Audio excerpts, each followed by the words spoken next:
Praise the lord. ఈ రోజు దేవుని వాక్యము, దేవునిని జ్ఞాపకము చేసుకుని ధైర్యంగా పోరాడుదాం. యెహోవాను జ్ఞాపకం చేసుకుని మీ సహోదరుల పక్షముగాను, మీ కుమారుల పక్షముగాను, మీ కుమార్తెల పక్షముగాను, మీ భార్యల పక్షముగాను, మీ నివాసము మీకుండునట్లు యుద్ధము చేయుడి.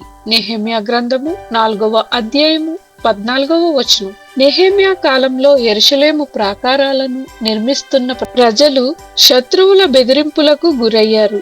అప్పుడు నెహెమ్యా వారికి భయపడవద్దని చెప్పి యెహోవాను జ్ఞాపకం చేసుకుని ధైర్యంగా నిలబడమని ప్రోత్సహించాడు. వారి పోరాటం కేవలం ప్రాకారాల కోసం కాదు, తమ కుటుంబాల కోసం, తమ పిల్లల కోసం, దేవుడు ఇచ్చిన వారసత్వం కోసం.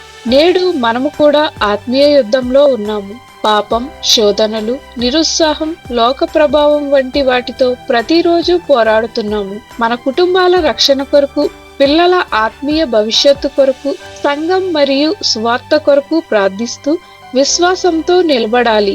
దేవునిని జ్ఞాపకం చేసుకున్న వారికి ఆయన ధైర్యాన్ని, విజయాన్ని అనుగ్రహిస్తాడు. భయం వచ్చినప్పుడు దేవునిని జ్ఞాపకం చేసుకోవాలి.